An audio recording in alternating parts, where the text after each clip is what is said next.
Is Iran boldly declaring political war on the United States right at this explosive moment, as fresh protests erupt violently on the streets of Tehran? Amid new anti-government slogans in the capital, Iran's powerful security chief has delivered a stark warning to Washington.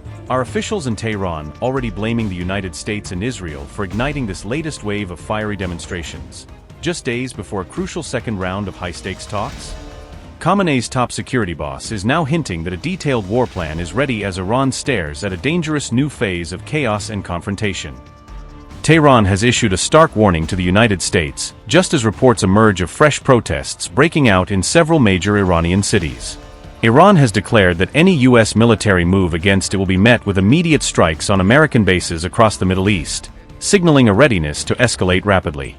Ali Larijani, the secretary of Iran's Supreme National Security Council, delivered this message in a high-profile interview with Al Jazeera, underscoring how seriously Tehran views the current standoff. Ali Larijani said, and I quote, "If the Americans use force against us, they will receive force in return. The Islamic Republic is fully prepared but is not seeking war, and if war is imposed on us, we will respond. If the Americans attack Iran, we will strike their bases. But based on past experience, I doubt the other side is seeking war again. We are negotiating with the United States, but Israel has jumped into the issue barefoot to try to sabotage it." Unquote.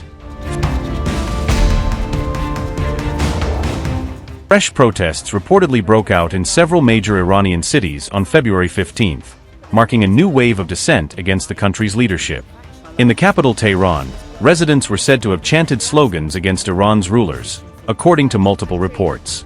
These fresh protests were reported by the Times of Israel, which cited Persian-language outlet Iran International and circulating social media videos. Witness accounts suggested that the early stages of the new demonstrations took place inside large apartment complexes rather than on open streets. From their balconies and windows, people allegedly shouted slogans targeting Iran's clerical leadership and the ruling establishment. The chants in Tehran came just a day after Iranians living abroad held large solidarity rallies in several European cities and in North America. In Tehran's Ekbatan district, residents were heard shouting "Death to Khamenei" and "Death to the Islamic Republic," according to reports. The slogan "Long Live the Shah" was also reportedly heard, as shared by the Sharik Ekbatan social media account. Other chants included, "This is the final battle. Pahlavi is coming back," as reported by Iran International from videos in Tehran. Protesters in the capital also shouted "Death to the Guards," referring to Iran's powerful Islamic Revolutionary Guard Corps, according to these reports.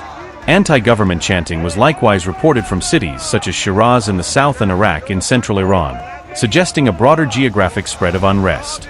This fresh anger against the Iranian regime comes only weeks after an earlier deadly protest wave had appeared to die down. Activist groups have claimed that more than 7,000 people were killed in the December-January unrest, while Iranian authorities have dismissed such figures and blamed foreign agents for fueling the violence. Fears of a possible U.S.-Israel war with Iran have surged as negotiations show little real progress, feeding a sense that diplomacy is running out of time. Iran's foreign minister arrived in Geneva on February 15th for a second round of talks with American officials, billed as a crucial test of whether the two sides can narrow their differences.